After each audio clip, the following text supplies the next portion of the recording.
Grabe.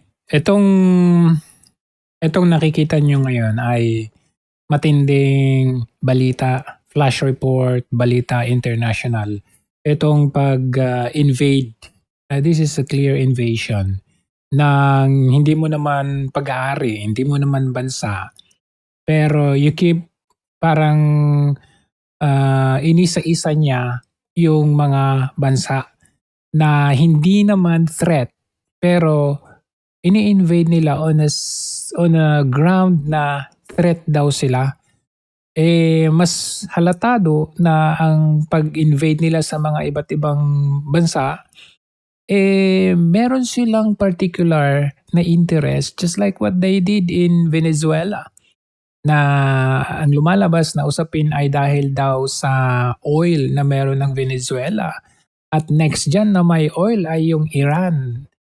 On a scale na ito daw ay dahil threat sa national security ng Amerika. So parang self-centered dito yung Amerika na, sila lang ba yung may threat? Yung bang intervention ng Amerika sa ibang or sa foreign country na hindi naman nila pag-aari na parang pag-aari nila. Parang yung sa Greenland. I think, sino kaya ang isusunod? Anong bansa kaya ang isusunod ng Amerika na ito? I mean, ito medyo nangangapa-ngapa pa yung mga bansa dito na gustong tirahin nitong si Trump. Pero pag ito napuno or yung bang siyempre gine-gauge pa nila diyan kung paano anong gagawin nila, pero pag napuno yung mga 'to, hindi lang iisang bansa ang magiging kalaban ni Trump or ng US kundi magsama-sama yung mga dinehado ng US at ito ay baka mahuhulog sa World War III. Ayan ang pinakakatakutan natin na malaking posibilidad, wag naman sana, na mangyari because of the actions ng current administration ng Amerika. So of course, pinag-uusapan natin ito, even international issue ito, involved tayo dito. Bakit kanyo? Aba, meron tayong military bases sa Pilipinas. 9 na military bases. At i-discuss natin kung how does that affect us, Philippines, dito sa pinaggagawa ni Donald Trump. Sige, panoorin muna natin itong speech ni Trump. A short time ago, the United States military began major combat operations in Iran. Our objective is to defend the American people by eliminating imminent threats from the Iranian regime. Diba? Our objective is to protect the American people. Kayo lang?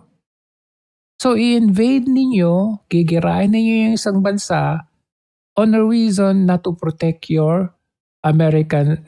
Paano kaya kung ang i-protect mo yung mga Americans dyan mismo sa lupa ninyo? Kasi marami pa dyan marami dyan yung walang hustisya, marami dyan yung lulong na sa droga, marami dyan yung walang hindi fair treatment. Tapos, you have the guts na parang akala mo na meron kang moral authority or ascendancy na magsabi na, we're protecting the American welfare here. Pero sarili mong bansa, hindi sila protected. What an irony. Regime, a vicious group of very hard, terrible people. Its menacing activities directly endanger the United States, our troops, our bases overseas, and our... Hindi kasalanan yan. Ang may kasalanan yan, kayo. Kasi unang-una, kayo ang naglagay ng military bases dyan sa iba't ibang bahagi ng bansa. So kung kayo ang natamaan or tinamaan yung base militar ninyo, madadamay yung mga bansa na pinaglagyan yung military bases nyo. Bakit nyo kasi pinaglalagay yung military bases ninyo? Maraming galit sa inyo. So, in order for them to retaliate to the US, iuunahin nila yung malapit sa kanila or yung kaya nilang bombahin like yung military bases na malapit sa kanila. Delikado. Delikado yung mga bansa na may mga military bases ng mga Amerikano. allies throughout the world. For 47 years, the Iranian regime has chanted death to America and waged an unending campaign of bloodshed and So sa 47 years ba, meron bang invasion ng Iraq sa Amerika? Or have you seen a large-scale killings ng Iranians sa Amerika? I mean, kasi itong invasion na ginagawa ng Amerika or war ng Amerika, this is a large-scale killings. Sa pagbomba mo pa lang sa isang building, large-scale killings na yan. So, meron ba nangyari na in 47 years? mass murder targeting the United States, our troops, and the innocent people in many, many countries. Among Nakita ninyo dito? Yung mga bansa, i-invade mo, bombahin mo, ang rason mo, protektahan yung American people. American soldier, American people. Pero hindi para protektahan yung bansa na kuno ay concern kayo. Diba very hypocritical reason na sasabihin na, ito ginagawa namin para sa inyo, para sa democracy ninyo. Pero ang reason lang to protect the welfare of American people na nakabase sa militar or base militar sa mga bansang yan. the regime's very first acts was to back a violent takeover of the U.S. Embassy in Tehran, holding dozens of American hostages for 444 days. In 1983, Iran's proxies carried out the Marine barracks bombing in Beirut that killed 241 American military personnel. See? Dahilan lang sa mga American people. In 2000, they knew and were probably involved with the attack on the USS Cole. Many died. Iranian forces killed and maimed hundreds of American service members in Iraq. The regime's proxies have continued to launch countless attacks against American forces stationed in the Middle East in recent years, as well as U.S. naval and commercial vessels in international. So, this must be a wake-up call sa mga bansa na merong military bases ng Amerika. Para ganito kasi ang ginagawa ng Amerika maglalagay sila ng mga military bases sa iba't ibang bahagi ng bansa they considered as their ally. Pero ang mangyayari dito pag may conflict between the US and they consider enemies like Iran or Russia, yung retaliation ng mga bansang yon ay hindi sa US soil, hindi mismo sa US, kundi doon muna sa, halimbawa yung ngayon. Ito, tingnan natin na. Halimbawa yung ngayon, ito muna dito, tingnan natin. Ang retaliation ng Iran, dahil sa ginawa ng US na binomba nila yung Iran at napatay nga yung Iraqi supreme leader. Sa tingin ninyo hindi mag-retaliate yan? Sa tingin ninyo hindi mo maghimagsik sa galit yung mga yan? This will not stop just today. This will go on and on. Maybe kung hindi man ngayon, baka may plano na yan in the near future na full-scale war. So ito, tingnan nyo, nag-retaliate ang Iran. Saan tumama ang retaliation nila? Middle East. Bakit? May military bases ang US doon. Dubai, may military base doon. Doha, Bahrain, Kuwait. Di ba? Areas hosting US bases or allied to Washington. So 200 people namatay sa Iran, including at least 65 reported airstrike on a girls' school. According to, okay, so diba, you could imagine na ang gagawin lang ng US is gugulatin ka gugulatin ka nila sa kanilang invasion or surprise invasion or surprise war sa bansa mo. Tapos, yung bansa mo, hindi naman basta maka-retaliate direct to the US soil. Kung hindi malayo, di ba, mahirap na direct sa US eh. So, ang retaliation mo, dadaan doon sa mga, sige nga, maghiganti kami. May nakita siyang malapit na military bases ng Amerika dyan sa mga karatig bansa, Doha, Dubai, Kuwait. So, doon ang patungo yung retaliation. So, this is a wake-up call para sa mga bansa sana na merong mga military bases. Although it's difficult na tanggalin, like for example sa Pilipinas. Kasi may nagtanong sa akin kanina, sino ba yung mali dyan? Ang Iraq ba o ang Amerika? Ang sagot ko naman, both. Di ba? Both. Like for example, sabi natin, US and China, sino bang may mali? Both. It's just a matter kung ano ba ang gagawin ng each side each side. How do you deal with it na pareho kayong mali, sino ang bibigay, sino ang magpaparaya, yung ganun. Ang nangyayari ngayon, parehas naman sila na itong US, historically they have been invading, initiating full-scale war. So parehas sila. Kasi inaakusahan nila yung Iran, Iraq, Syria, Lebanon, o kung ano mang mabasa Afghanistan, na sila ay mga radical. Pero kung titignan nyo, ironically, ang US, anong pinaggagawa na since then? Historically, invading countries na hindi naman sa kanila, kidnapping presidents. So, ang sagot doon kung sino ang mali silang dalawa. Pero ang ginawa kasi ng US, okay, kasi siyempre sasabihin nila, let's go back to what happened in 2024. Kasi this prompted the Israel-Gaza war. Diba, October 7, 2024, merong, anong grupo na ulit yun? May grupo na Hezbollah ba yun o ano bang grupo yun? Inatake nila yung border ng Israel. October 7 yun.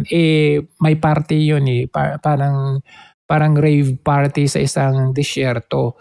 So inatake ng, kalimutan ko na yung anong grupo yun But they are the supporters or they support each other with Iran. Itong Hezbollah, okay, Houthi, at yung isang grupo na yan, nakalimutan ko talaga ang pangalan. So, reality, radical sila. But not Iran in general. Kasi Iran as a country is a functioning government. Na kapag may World Leaders Forum, andyan sila na pwede naman pakiusapan. Andyan din yung Russia. O hindi man punta si Putin, andun yung mga kanilang mga representative. Yung parang ganun ba? So, may mga radicals, parang sa Pilipinas, may radicals din na kagaya ng NPA o merong Mauti noong 2018 na nag-invade sa bandang sa Marawi. Mga ganun, may mga radicals. So, itong Houthi, Hezbollah, yan, inatake kasi nila yung Israel, yung border ng Israel at pinagbabaril. Maalala niyo yun? Yun yung usapin noon. So, ang naging tugon ng Israel at ng US na bakit kailangan pang mag-intervene ang US, inatake ang Gaza na pinaniniwalaang doon nagtatago yung grupo na umatake dyan sa border ng Israel. So, yun, it prompted Israel-Gaza war. And then, syempre, yung Gaza is an ally of Iran. So, historically, kumbaga yung radicality, parehas lang naman silang may radicality. Ang problema nga lang, ang initiator ng war ay itong ang US. Yun yung problema sa atin. I'll give you an example, just like ito. Ayan. Remember Iraq. Even PRRD, nabanggit niya yan. Anong sabi ni PRRD? Inatake ninyo, ginera ninyo, in-invade nyo yung Iraq on the ground na meron weapons of mass destruction. Only to find out na wala naman talaga. So, napag-alaman, napag-alaman 2003 to 2005 na bisto na wala naman talaga weapons of mass destruction. Etong sabi dito, we should pause to remember exactly what this means.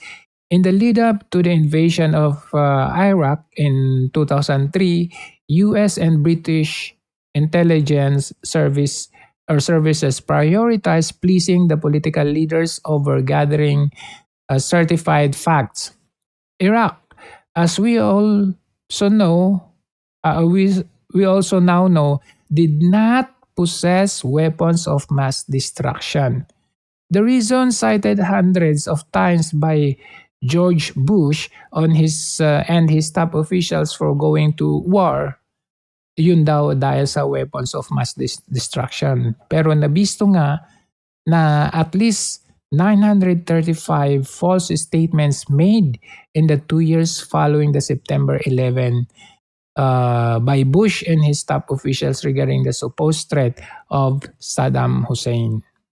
So yun yung reason nila. But the intelligence agencies kept telling us that Iraq had them, pero wala naman weapons of mass destruction. Pero anong nangyari? Full-scale war, full-scale invasion sa Iraq. Maraming namatay, thousands of lives namatay. Tapos, later on, malalaman mo na wala naman palang weapons of mass destruction.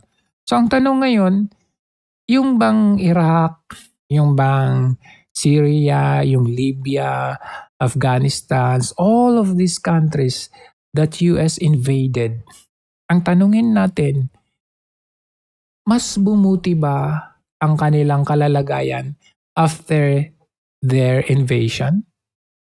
Kasi ang reason nilang para sa inyo ito, para magkaroon, palitan namin yung leader ninyo, para sa inyong demokrasya. Ang tanong, ano yung aftermath nung war?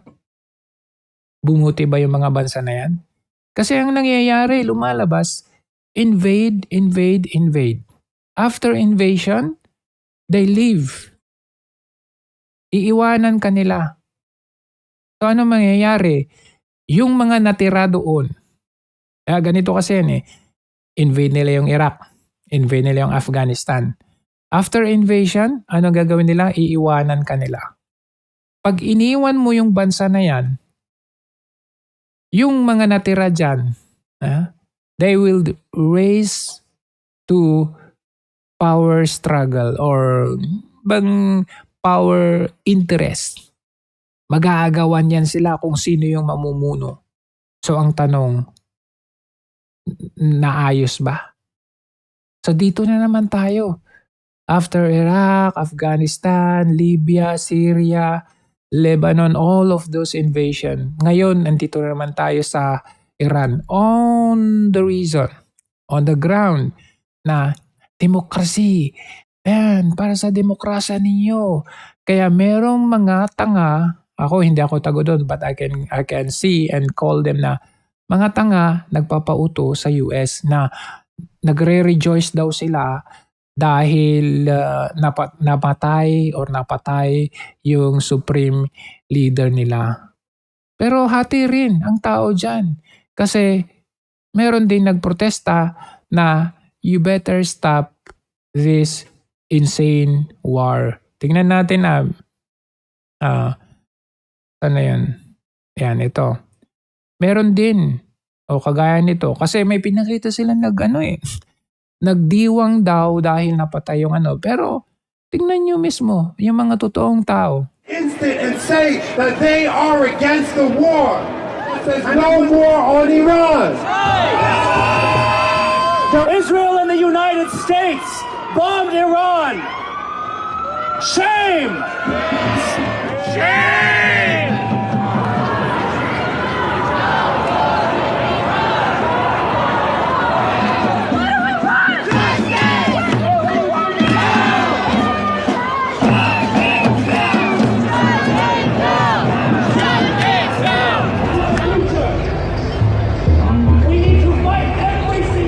I'm ashamed to come from the United States right now. I feel the shame of what we're doing around the world. I woke up this morning, now we're bombing Iran. We didn't learn from the Iraq war. We need a regime change here in this country. Sabi kasi ang ginagawa kasi ni Trump sa Iran, regime change sa Iran. Anong sabi nila dyan? Ang kailangan ng regime change, hindi sa Iran, dito sa US. Palitan si Trump. That's what the signs say. We need a regime change. It's an abomination what's happening now. An abomination.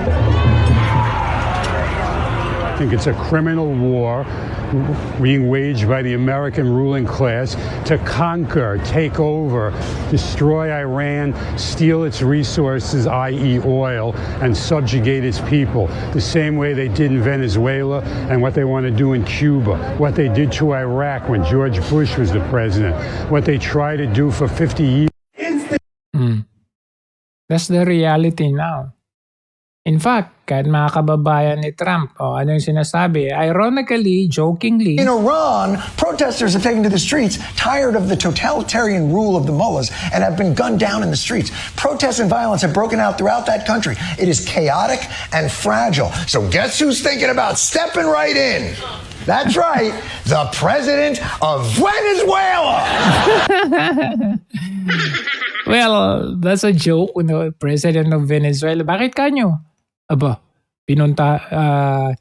in-invade niya yung Venezuela. Kinidnap yung president ng Venezuela. So ngayon, sino yung president? O di siya. I have options that are so strong. So, I mean, if they did that, it'll be met with a very, very powerful force. I have options. Did you hear what I have options. Not Congress, not the American people. I. Siya lang. Apparently, Trump is the sole factor in all decisions everywhere, throughout the world now. Diba? Alam niyo yung nangyayari is parang yung US, si Trump na ang nagde-decide para sa buong mundo. na tumigil kayo, kung hindi, invade ko kayo. May mga ganun, parang, eto gawin mo, eto gawin mo, yan gawin mo. Maalala ninyo, anong sabi ni Trump bago siya naging presidente? If I were the president, in just one day, in 24 hours, hindi ko alam kung anong eksakto, pero in one day, tapos na yung Russian-Ukraine war na yan. Stop na yan. Kausapin ko si Zelensky, kausapin ko si Putin. Kaibigan ko naman silang dalawa. Tapusin yung war na yan. Kumbaga, ayaw niya sa war. Yun yung, yung pinagsasabi niya. Bago siya naging presidente. Abay, kabaliktaran nung siya presidente na. Siya yung initiator. He just wants to take a little more time staring out the window before he lets us know what fresh hell he will unleash next. And the most confusing thing about his reason for intervening in Iran is his reason. President Trump has warned of striking Iran if the regime kills protesters. There seem to be some people. Di ba? Nag-warning siya. If the regime kills protester. I don't know kung merong namatay na mga protesters, pero whether meron man o wala, what right do you have to just invade a country? killed that aren't supposed to be killed.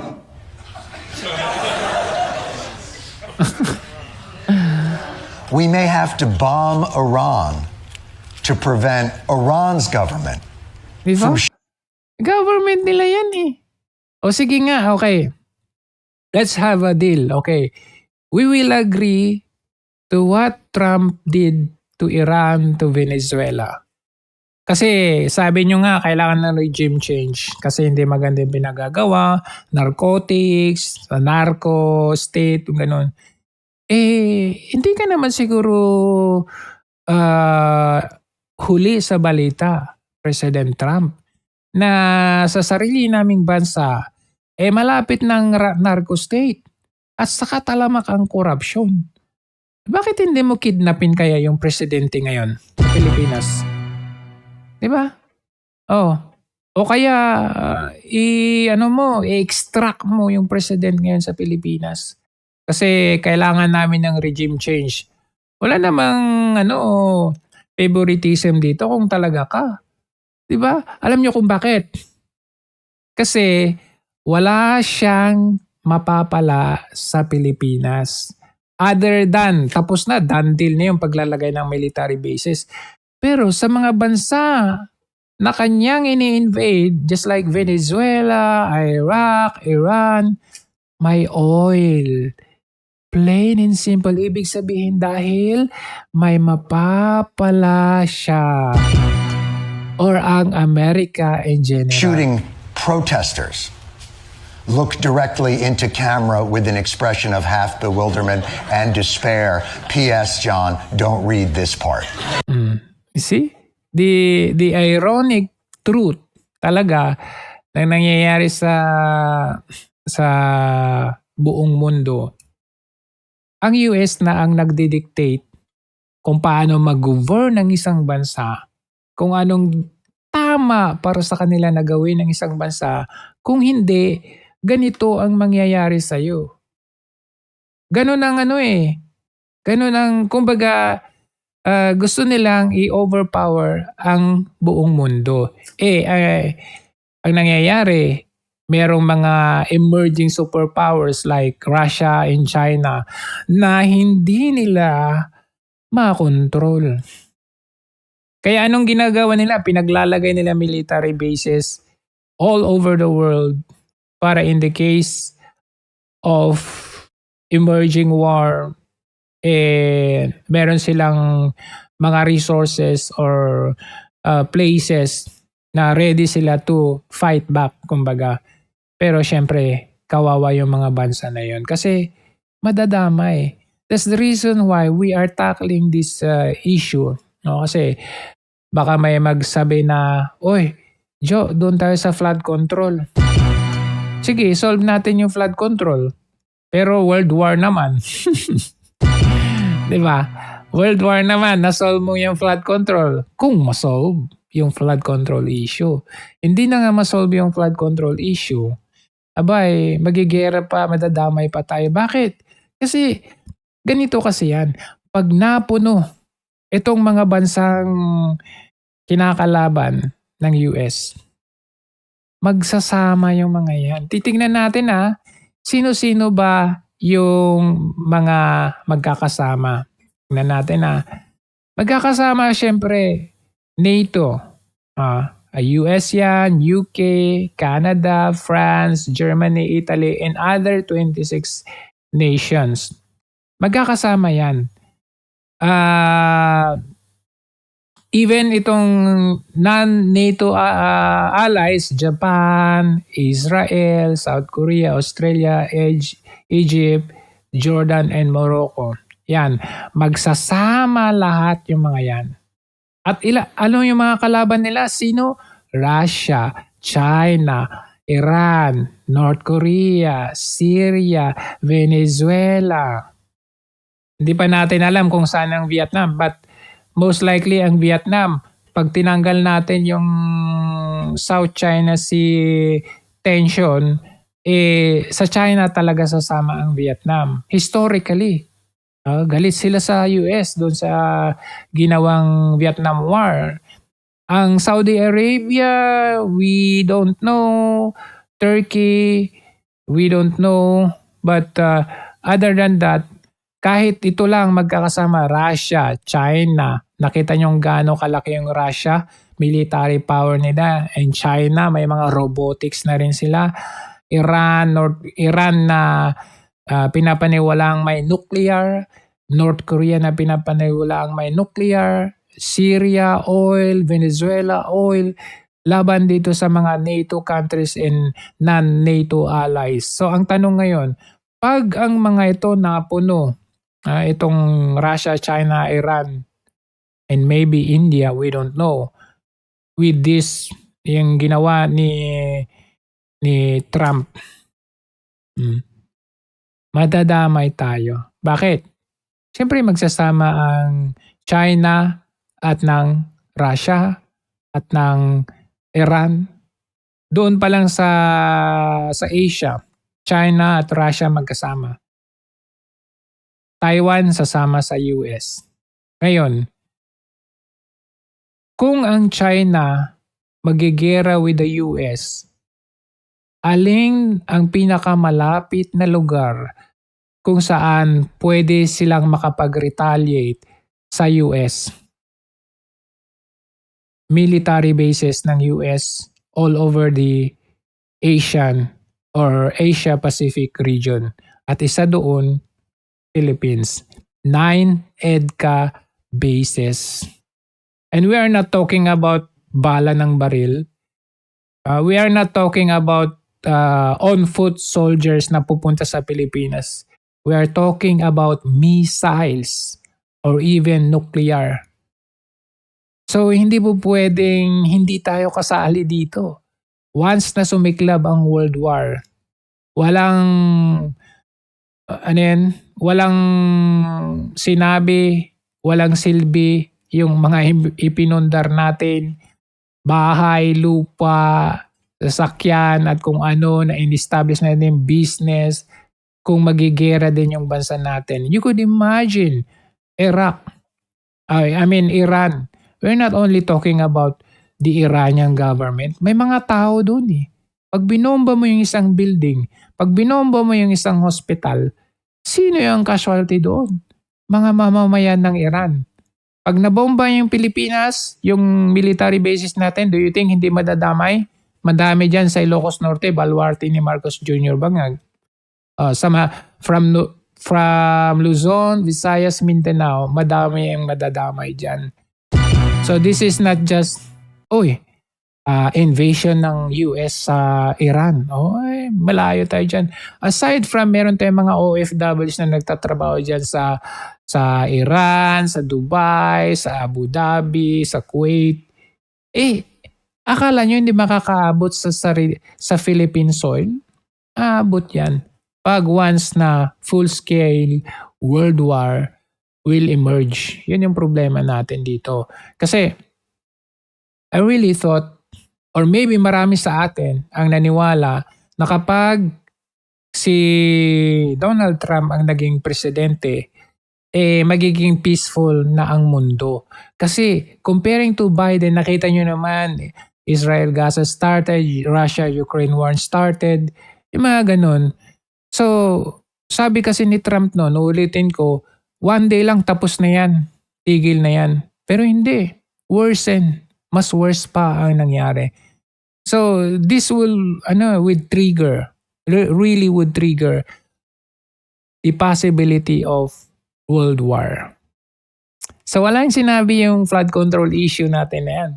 Walang sinabi yung corruption sa Pilipinas kung pulbos naman ang Pilipinas. That's one, kasi nakita ninyo yung mga bansa na walang mga military bases ng US, sila yung safe. Even in the midst of World War, sila yung safe. Bakit? Anong reason? Nabubumbahin yung bansa na yan or lugar na yan kung wala namang military bases ng Amerika. So, yan ang danger talaga na hindi naiisip. Itong si Marcos Jr. na ito, adding 4 more bases after Pinoy na ginawa namang dormant ni Tatay Digong. Kumbaga, in-offline niya nung panahon niya yung limang EDCA bases ni Pinoy. Dumating si Marcos Jr., pagkagaling niya ng Amerika, nag-usap sila ni Biden, inuton ni Biden, pagbalik niya, karagdagang 4 na military bases. Whereas, if we try to go back, in 2012, nung Senado pa, itong si Marcos Jr., siya yung isa sa pinakamariing tutol dyan sa EDCA bases.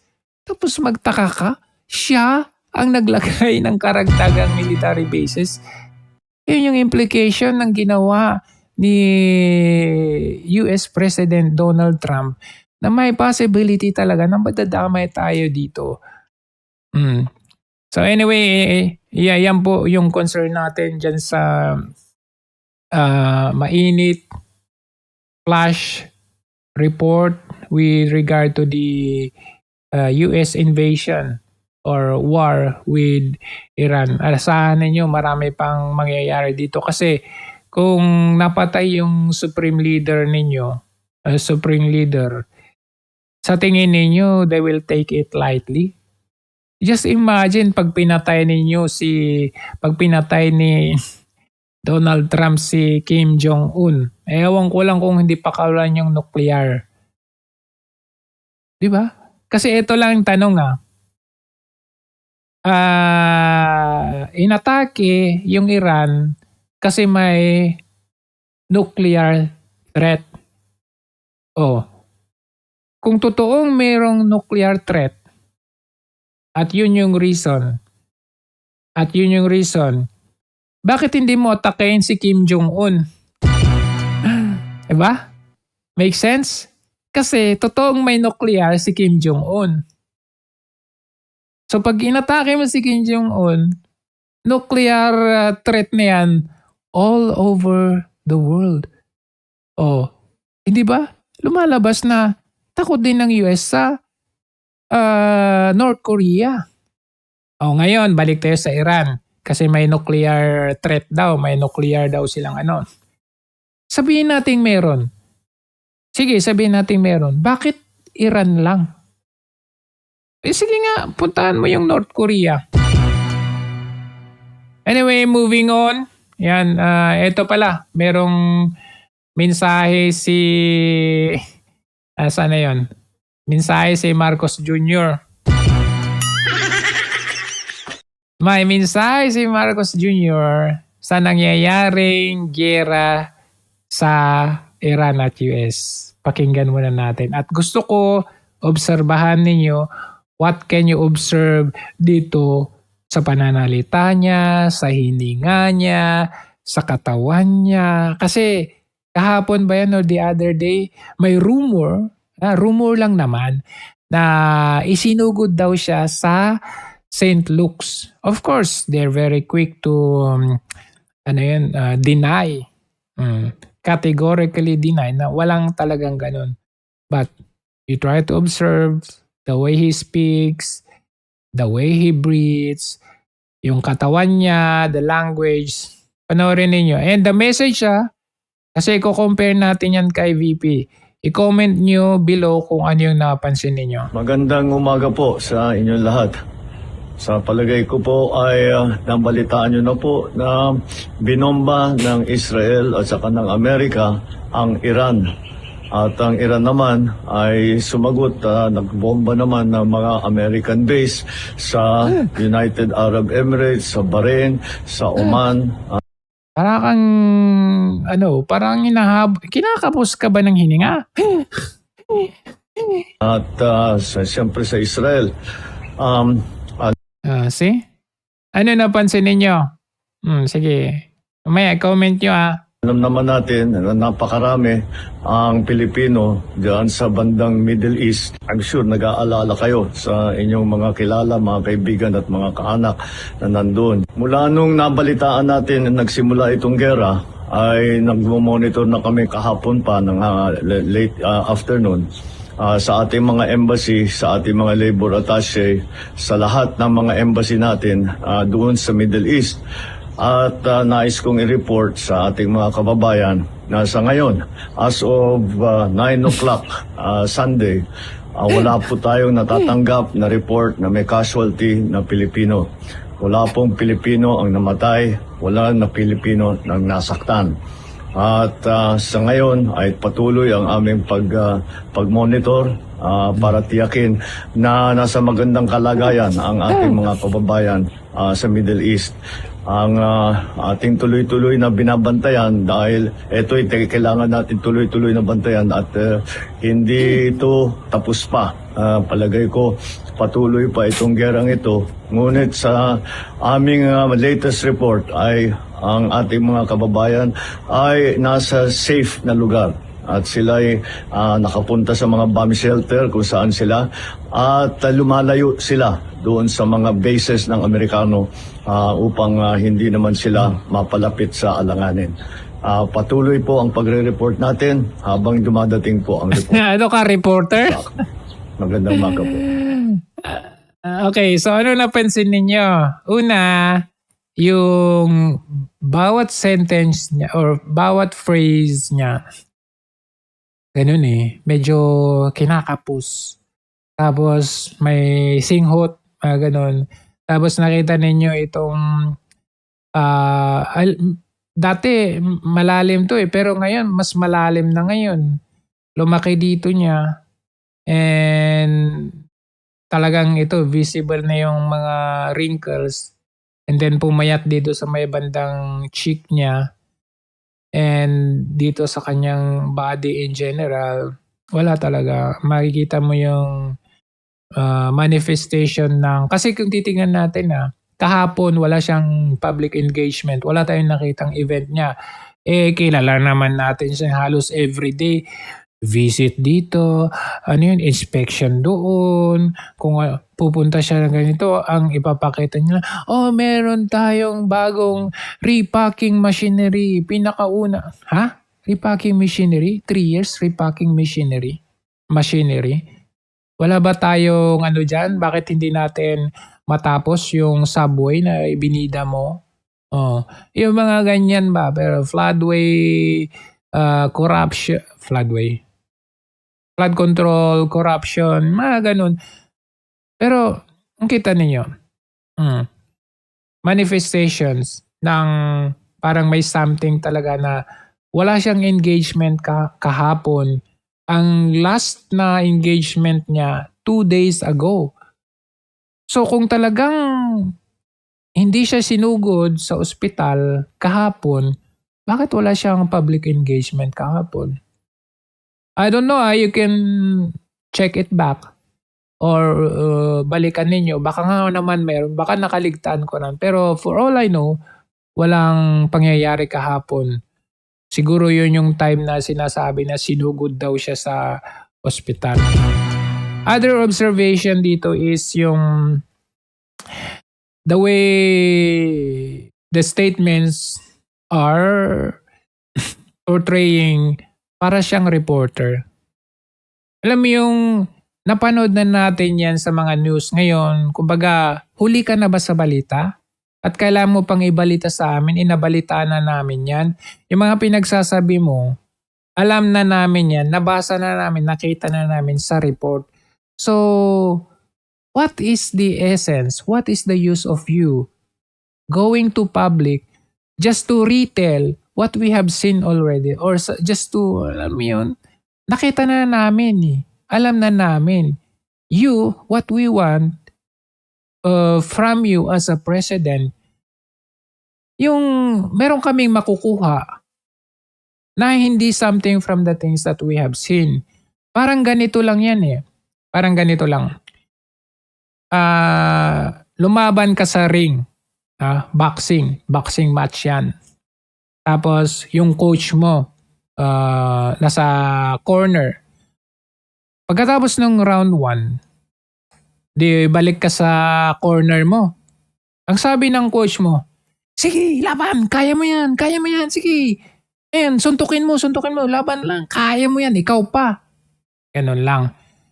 So ikaw, pagbabalik ka na sa round 2, ano yung sinabi ni coach? laban, suntok, kaya pa. Ano yung point ko? Wala ka bang specific na sasabihin? Like, something that I can get or use in the round 2? Like for example, nakita ko yung kalaban, lagi siyang naglilin sa right niya. Pagkalin niya sa right niya, bigyan mo kagad ng hook. Ayan. Pagka-hook mo, bigyan mo ng upper doon sa may kaliwa. Kasi laging open sa kanyang kaliwa. Specifics. Ano yung dapat gawin natin in the midst of war, in the midst of bombings, in the midst of yung safety issues? Anong gagawin ng mga kababayan nating OFWs doon? Hindi yung mag-a-appear ka in public, tapos, narito may bombings, tapos binomba ng Amerika ang Iran, tapos nag-retaliate yung Iran, binomba yung Dubai, Abu Dhabi, Kuwait. Alam na namin yan. Ito yung difference. Panoorin ninyo. Mga kababayan, Assalamualaikum warahmatullahi wabarakatuh.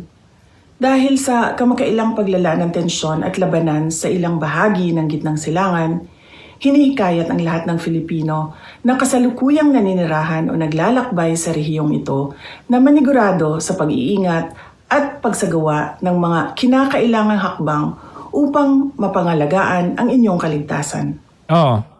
Umpisa pa lang, alam mo na ano nga yung mga hakbangin na gagawin? Sabihin ninyo, binabasa niya, natural. Ano kung binabasa, at least may makukuha ka dyan. Yung kanina, ano siya, reporter? Sige, tingnan natin. Iwasan ang mga lugar na may nagaganap na operasyong militar o malaking pagtitipon ng publiko. Iwasan. Specific. Diba ganun din yung sinasabi ng government sa Dubai? Iwasan ninyo munang lumabas. O government sa Abu Dhabi. O iwasan nyo naman magtipon-tipon. Specifics. Kasi alam na natin na mayroong gyerang nangyayari. Anong gagawin mo sa gyera? Yun ang kailangan namin malang.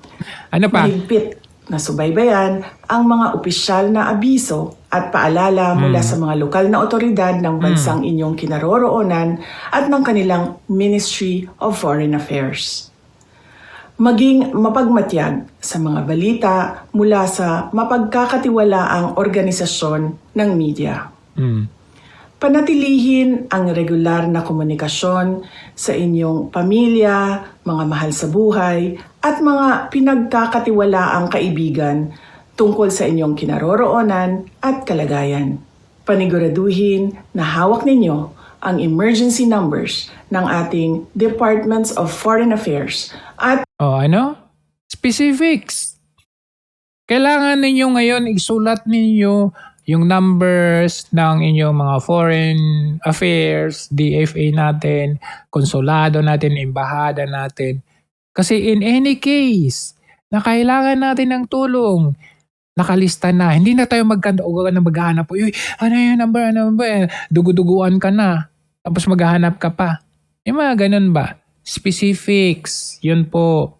At lokal na otoridad ng inyong bansa. Siguraduhin valid at hawak ang inyong mga dokumento at pasaporte. Kung lalo pang lumala ang sitwasyon sa seguridad, maging handa na baguhin ang inyong mga plano anumang oras kung kinakailangan. Gayon din, kung kinakailangan, ay lumapit sa ating mga embassy upang mabigyan ng tamang payo sa pinakaligtas na paraan sa pag-uwi ng Pilipinas. Lumapit daw sa embassy. Sa panahong ito, nang walang katiyakan, ang inyong kaligtasan ang pinakamahalaga. So, para sa mga OFWs natin Pilipino na nakikinig, dalawang choice nyo. Pera o buhay? Kung alam ninyo na medyo alangan, anong gagawin nyo? Lumapit na sa embassy, magpa-repatriate na kayo. Kasi pwede pa kayong bumalik pag okay na. Well, bahala kayo. It's your choice. Buhay nyo naman yan. Naway patnubayan at ingatan kayong lahat ng may kapal. At ipagdasal natin ang kapayapaan, pagkakaisa at kaligtasan ng lahat ng tao sa Middle East. Shukran. Ano yung difference na nakita ninyo? Aber. Balik tayo doon sa boxing fight. Yung coach na nagsabi lang ng general na, kaya mo yan. Alam ko. Tigasin ka, astig ka, kaya mo yan. Sige, suntukin mo. Yun lang. Yun lang? Pero yung coach mo, ganito. Ang sabi niya specific, open lagi yung kanyang kaliwang ulo. Pag sumuntok siya, hindi bumabalik agad. Yun ang puntiryahin mo. Tapos pag sumuntok siya, open sa tiyan. Ganun mo sa tiyan. Combination. Mga ganun. Specifics kung ano yung dapat gawin sa gera. So that's the difference. So kayo na mamili. Sino mas prefer ninyong presidente? Anyway, we're going to side news. Ito, syempre, yung mga realidad, the truth about sa natin sa pangyayari. Matagal nang nakikita ito ni VP Sara na yung paglalagay ng military bases, EDCA bases sa Pilipinas is a threat sa atin. Napakadali ba sa kanila na pag magkagulo na tayo dito, pupunta lang sila doon? Sa ibang bansa, doon sa bahay nila? Kasi may residency yung anak, yung asawa, yung kapatid, yung pamangkin. Napakadali para sa mga politiko, mga may kapangyarihan, mga mayayaman, na ganun yung gawin nila. Pero paano tayo? Paano tayo na wala tayong ibang option, wala tayong ibang choice, kundi manirahan dito sa Pilipinas? Dapat bigyan natin ng pag-asa yung mga walang ibang option, kundi ang manirahan sa Pilipinas. That's about the EDCA bases. Syempre sila, may option kasi sila. Kagaya nito, asan na yun?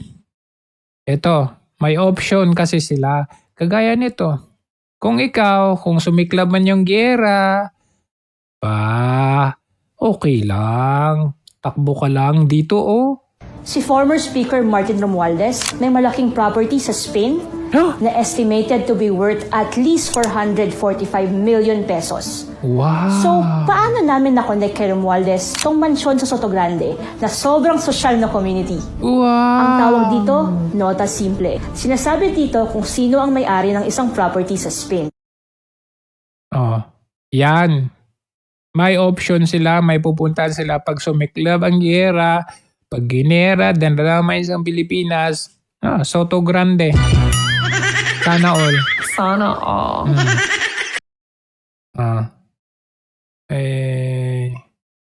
Yari. Okay. So, another, natin, wala talagang, ano yung term din? Wala talagang masihigit pa sa nagawa ng isang Duterte administration. Kasi educationally, agriculturally, lahat ng ahensya ng gobyerno natin na-address ni Tatay Digong. Hindi man perfect, hindi talagang totally na-address ng 100%. Pero ito yung somewhat na you will be forever thankful sa kanya after niyang kanyang termino dahil may isip mo, ito yung contribution niya sa life ko. 'Di ba yung direct effect na contribution ng Duterte administration sa iyo bilang Pilipino. Like for example, making your life easier. In what way? Passport, driver's license. Kung dati, driver's license 3 years, ginawa niyang 10 years. Kung dati, 6 years ang passport, ginawa niyang 10 years. So, Hindi mo na kinakailangan pumila every 6 years, pumila every 3 years. Longer. And that span of time, additional 4 years to 6 years additional doon sa dating nakagawian natin, ay malaki pong pagpapataas sa antas ng ating pamumuhay kasi makakatipid ka. So that's a direct effect, direct contribution sa'yo bilang Pilipino. Kung ang binibida mo, sabihin mo, meron tayong bagong repacking machinery ng DSWD. Binibida ni Marcos yan ha. Ang tanong natin, lahat ba nabibigyan ng DSWD? Namimili ng mga yan eh. Kung sino yung voters nila, sino yung nila, hindi lahat. Okay? So, yung repacking machinery na binibida na yan, ang tanungin natin, ano yung direct effect niyan sa akin? In contrast, say for example, yung passport naging 10 years, yung driver's license mo naging 10 years, seaman's book mo naging 10 years. You could imagine the impact. And I'll give you one good example na halos mangyak-yak pa dito, si Migs Zubiri. This is in line with the higher education natin or tertiary education natin na binibida nila na sila daw nag-umpisa kagaya ni, sino ba yan? Bam Aquino ba yun? Let's see. See this, ha? Tingnan natin. So for the record, we were all together when we pushed itong libreng tertiary education. Ito, recent lang to nung Feb 24 lang. Nung panahon ni President Digong Duterte. And I just want to put on record, and I don't want to lie when I say this, nung pinasa po niya yan, kasi hindi pa niya napirmahan, maraming naglalabi na huwag ipasa yan. Hindi ko na babanggitin kung sino, pero may naglalabi, puro mga finance sector ng budget ng gobyerno. Finance. Sabi nila, walang pera ang gobyerno para sa free tertiary education. Pero pinirmahan pa rin ng presidente. Ako'y umiyak. I was on my way to the airport. I was in a van in Cebu. And when I heard that he signed it, sumigaw din po ako and napaiyak po ako dahil I said, wow, this is a landmark measure. I think this is a landmark measure for the presidency of then President Digong Duterte. Napaiyak po ako sa tuwa.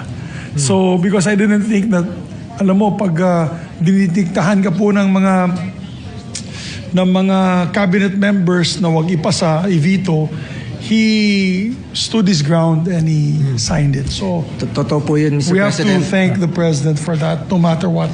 Senator Migs, maraming salamat. Hindi po si Bongo nagsabi niyan. Galing kay Migs Zubiri na majority. Nasa majority team siya. At pinaglaban mo rin po ito nung panahon ni dating Pangulong Duterte. Totoo po yun, muntik na talagang nabito yun. Yes. At hindi na tuloy. Isa ka sa nakipaglaban ng batas na ito. At marami pong nakikinabang ng mga estudyante. Gabi na yun. Free education sa tertiary. Direct effect sa bawat estudyante, tertiary, college. So isipin ninyo marami ang nag-oppose sa bill na yan dahil daw walang pera ang gobyerno. Now you realize nung na-expose yung flood control issue na ito, ang dami palang pera ng Pilipinas. Overwhelming. Nagtataka ka, marami pala tayong pera. In fact, baka marami tayong excess money. Pero bakit kailangan pa tayo ng utang? So ngayon, sinasabi nila, back in the day, Duterte administration, sasabi nila, wala tayong pera, hindi natin, walang paano sa higher education na yan. Pero pinirma yun ni PRRD.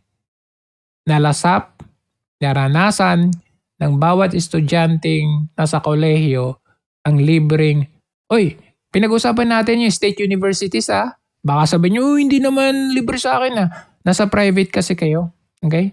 So, libreng tuition fee para sa tertiary level. And coming from him, I'm giving just one good example na kaya maraming umiiyak sa sitwasyon ni PRRD ngayon because he touched so many lives. Yun yung essence dito. Marami siya, hindi man niya ramdam, akala niya nagtatrabaho lang siya, pero hindi niya alam, nahagip niya, naramdaman ng bawat Pilipino, touch so many lives during his term. Magtrabaho, yun ang nasa isip niya. Binigay niya yung lahat. Kaya, you could imagine, senador, umaamin, napaiyak dahil pinirmahan ng Pangulo ang bill na yan. Sino na kinabang?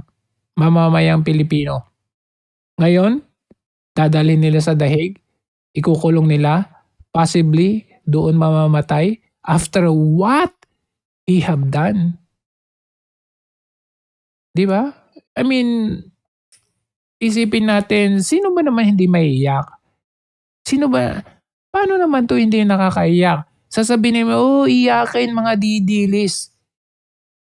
Huwag nyo nga gamitin yung passport.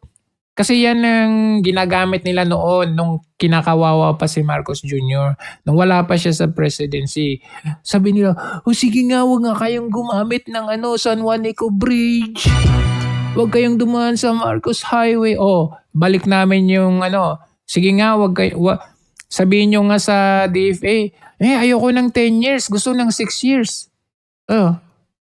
Sino nakikinabang sa mga serbisyo during Duterte administration? Kaya yung para sa inyo magsabi na, iyakin mga details, umiiyak kami dahil sa mga yung nahagip na buhay, touch so many lives during the Duterte administration. Binigyan ko niya yung simpleng example.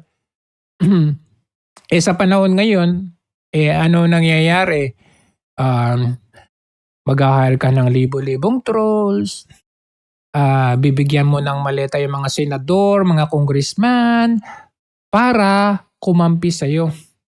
And that's the reason why, despite the fact na meron nang lumalabas na mga witnesses na magtuturo dyan mismo sa boss ninyo, himudpuit pa rin kayo ay sinisave ninyo at sinisiraan pa ninyong kredibilidad ng mga lumalabas na totoong tao na magpapatunay na merong ang korupsyon na gawa ang administrasyong ito. Kinuha mo sa akin Mas magaling ka, di ba? Opo. Ngayon, saan? Yan ang tinatanong mo taong bayan. Kung ayaw nila talagang tukuyin kung sino ang may kasalanan. So ayaw nilang pagbigyan ang hinahanap ng taong bayan. Ayaw nilang bigyan ng sagot talaga hinahanap ng taong bayan. Kanino ka ba nagsisilbi? Sa taong bayan? O yung pinipilit mong pagtakpan? Ito ang problema ngayon. Alin pipiliin mo? Yung taong bayan na nagluklok sa'yo para gampanan mo yung katungkulan mo. Proteksyonan mo, pahalagahan mo ang kanilang interes. Ito ang sinumpaan mo bago mo kunin ang tungkulin na yan. Sino ngayon ang pipiliin mo? Di ba taong? Kaya napansin ninyo kung paano nila i-discredit, sira yung credibility ng mga to. Palibasa, hindi yan marine. Ano yan, summarily discharge yung mga yan. Instead na, sige. Halika kayo dito. Pakinggan namin kayo. Investigate natin. Hearing natin. Hindi. Mahalala niyo si PRRD. Nung pagkatapos ng kanyang speech, lumabas siya dyan sa entablado. Despite the danger that these protesters might throw a grenade at him, lumabas siya, hinarap niya, sige, ano ba ang concern ninyo? Halika kayo sa Malacanang, usap tayo doon. And it happened. Anong nangyari? May nagprotesta sa kalsada na mga magsasaka ata yun. Pumunta siya. Halika kayo sa Malacanang, usap tayo. Pinakain pa niya. That's how you address a crisis or a problem in your own government. Pero nung ginagawa ng gobyerno ngayon, Kung sino yung totoong nagsasalita ng totoong katotohanan, anong ginagawa? Kinakasuhan, ginagawang wanted, tinatakot, nagbabayad ng mga sino-sinong mga alipores dyan para sawatain yung mga totoong taong nagsasabing ka. That's how this government address its own issues of corruption. So, tanungin mo yung sarili mo as a Filipino citizen. Kumusta ang estado ng buhay mo sa kakatanggol sa administrasyong ito? Okay. Comment down. Kasi, kagaya nito, lantaran na to Lantaran, isa sa mga binigyan ng maleta, simbahan. Sa loob ng simbahan Katoliko habang nagmimisa, isang mataas na opisyal ng simbahan ay tumanggap ng maleta na itim galing sa bagman ni Martin Luther Romualdez na si Representative Isidre. Masayang nakipagkamayan si Romualdez. Yan. Hindi ba yan? Yes, maleta. Ito yung maliit na maleta eh. Either maleta ito or parang attache case eh. Ano yan? Alangan namang pagkain yan.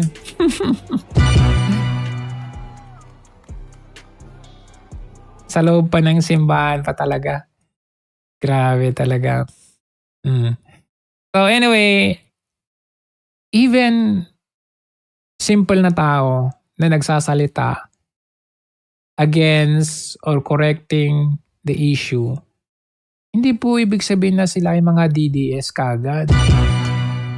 Kasi sila automatically pag may nagsasalita against the government, automatically nililabel nila na DDS. Ito, I'll give you an example. Hindi man DDS, hindi man siya political vlogger, pero bakit nagsasalita? Pero bakit kailangan niya magsalita? Bakit? Kasi damay siya sa nangyayari at ginagawa ng administrasyon. Damay tayo. Bakit? Pinag-uusapan natin dito, pera natin. Binabawasan ang sahod natin every time, every month. Binibigay, nilalagay as withholding tax or tax man yan, nilalagay sa pondo ng gobyerno. Pero ang tanong natin, saan napupunta? Bakit nga ba nag-post ako tungkol sa gobyerno, yung content ko dapat puro financial education?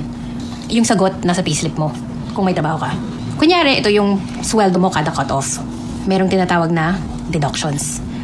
Gobyerno to, gobyerno din yan, gobyerno yan, yan.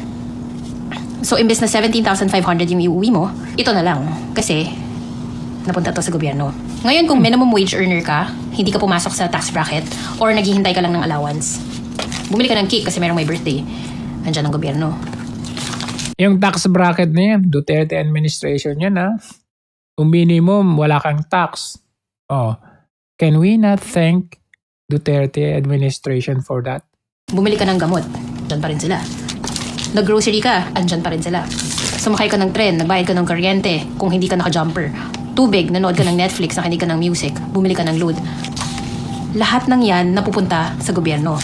So dapat lang natanungin natin, anong ginagawa nila sa pinaghirapan nating pera? Anong binubulsa? Serbisyo yung naibalik nila kapalit ng contribution natin bilang mamamayan? Babawasan yung PhilHealth mo. Ano pa? Ang Pilipino. Hindi ko sasabihin kung sino yung dapat ninyong iboto. Pinapakita ko kung bakit importanteng pag-isipan maigi kung sino yung iboboto. Palagi kong sinasabi, Pilipino muna, walang kulay, walang sinasambang politiko. Pinaghirapan mo yan. Nakipagsiksikan ka sa tren, nakipag-unahan ka sa jeep, nagtiis kang maglakad kasi sobrang init papunta ng trabaho. May karapatan kang maningil. Saan nila dinala to? Anong ginawa nila? Wala kang utang na... DDS ka no. Pag magsalita ka ng ganyan, label sa'yo, DDS. Sa loob sa gobyerno. Trabaho nila yan. Kasi kailangan sabihin natin, hindi, tama lang yan. Bawasan tayo. Kasi babalik din sa atin yan. Tanga. Binawasan nga yung PhilHealth natin Anong babalik? Pilipinas, para sa Pilipino. Yung buwis mo, dapat para sa'yo. Bakit nga ba Hindi naman DDS yan. Tapos yung leader mo ganito magsalita, mabulok na lang daw sana lahat ng food pack. Sinasabi ko sana nga, hindi na magkabagyo, hindi na magkasakuna, mabulok na lang sana lahat ng food pack natin. Ha? You're wishing na mabulok lang sana lahat ng food packs? Anong klase kang tao ka pa ba? O hayop ka? Hayop kang kupal ka talaga. Ibigay na lang, hindi na nakakawawa. Yung mga sabi ibigay na lang. mag-expire, pinamimigay na lang natin. Mag-expire na Hindi na tapos mamimigay kayong expired. So, ganun ang sistema na ginawa natin. Kaya Gusto niya mabulok yung mga food. Tinanong, paano yung bakit hindi na yung pamigay? Sabi niya yung mga expired, pamigay na. So, mamimigay ka na nga lang yung pasira na o yung expired na. Salamat naman. Best President. O ano pa? Ito pa. Baka pagod. Siguro pagod ka lang. etong bagong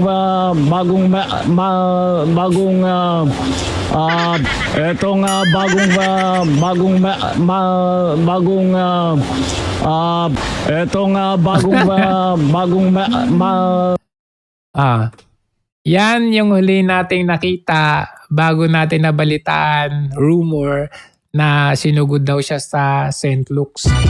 Because this was 2 days ago. So yesterday, hindi natin siya nasilayan. Kaya ba ganyan yung ganito yung salita mo nung 2 days ago? Etong matigok ka sana. Ay, nako. Ganito ba tayo kababaw? Kapag may 18 sundalo na lumabas at nagsabing nagde-deliver sila ng pera sa bahay ng Pangulo at ilang opisyal ng gobyerno, ang sagot natin ay, destabilization lang yan.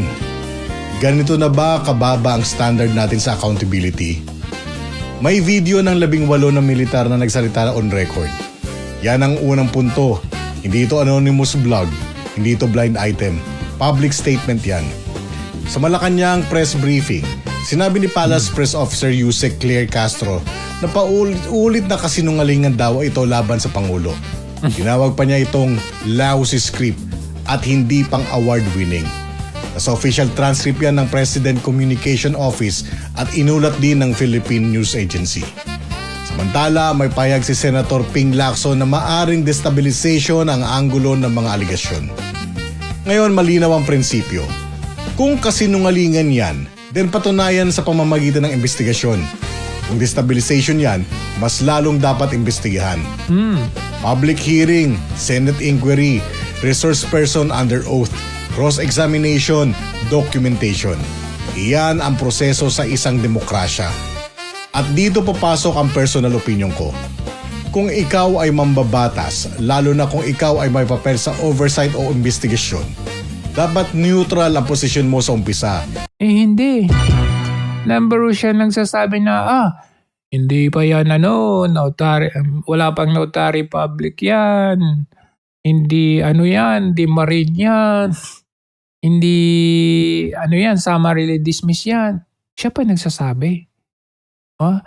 Mga tanong kay Auntie Claire naman, pagdating sa Duterte talaga, naka-ready yan. May audio visual aids pa yan. Naka-print na kaagad. Pero pag tanungin mo, ano po yung update sa US-Iran na war? Wala pa po tayo natatanggap na balita about dyan. Pero pag nakatanggap na po tayo ng balita, ibibigay po namin sa agad sa inyo. Pero pag Duterte, lousy script. Ganon kabilis sumagot. Ito parang kanta para sa inyo bilang pagtatapos.